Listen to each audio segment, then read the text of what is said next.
Бухті Вузька дуже широкі проблеми. В Криму головне управління розвідки вразило морським безпілотником російський швидкісний катер в районі Бухти Вузька. Про це повідомляють наші видання з посиланням на власні джерела. В ніч на 6 травня в районі Бухти Вузька, це район Чорноморського, внаслідок ефективної операції головного управління розвідки у пункті базування морським дроном Магура В-5 уражено швидкісний катер російських загарбників. Я нагадаю, що Магура В-5 – це український багатоцільовий надводний безпілотний човен. Такі морські безпілотники призначені як для спостереження і розвідки, так і для протимінної боротьби. Однак нині ми використовуємо їх здебільшого у бойових місіях та спецопераціях головного управління розвідки в Чорному морі та біля узбережжя нашого тимчасово окупованого росіянами Криму. Серед інших можливостей дронів Магура – патрулювання, пошуково-рятувальні роботи, охорона морського флоту і не тільки.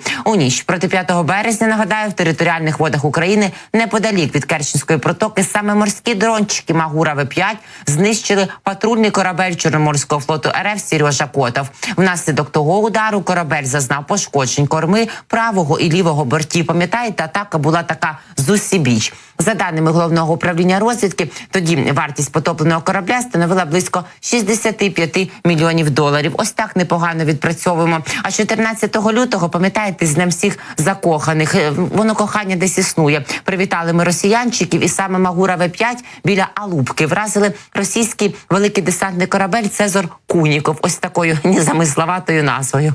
За даними головного управління розвідки, він отримав критичні пробоїни по лівому борту і почав тонути. Ну, совсем не жаль. Тим часом на вході до Севастопольської бухти російські військові встановлюють додаткові баржі. Баржі встановлюють вони для захисту від українських морських дронів. Про це повідомляє моніторингова група телеграм-каналу «Кримський вітер» з посиланням на дані супутникової зйомки. Перші 2 баржі були притоплені там із 5 по 10 квітня. Топлять і притоплюють, топлять і притоплюють, а корита все одно вражаються і влучаються. Так намагається Чорноморський флот Російської Федерації, нагадаю, цим затопленням захистити залишки своїх корит. Їх там уже менше 65% залишилося від того Чорноморського недофлоту Російської Федерації, тому що якраз після того, як ми знищили Сережу Котова, то вже нараховувалося за даними Страткому Збройних сил України 33% уражено Чорноморського флоту Російської Федерації. Нагадаю також, що всі носії крилатих ракет «Калібр» та інші значимі кораблі Чорноморський флот перевів на військово-морську базу до Новоросійська, куди українські морські дрони, до речі, теж дістають. Тому нічого не вийде. Знає знову, як закінчити війну за 5 хвилин наш добрий друг і відомий своїми рішучими заявами та діями міністр закордонних справ Польщі Радослав Сікорський. 5 хвилин. За 5 хвилин може закінчитися війна Росії проти України. Щоправда, Сікорський вже далеко не вперше озвучує цю умову. Очільник польської МЗС зазначив, що війна Росії проти України закінчиться тоді, коли агресор зрозуміє, що його втрати не варті кінцевої мети.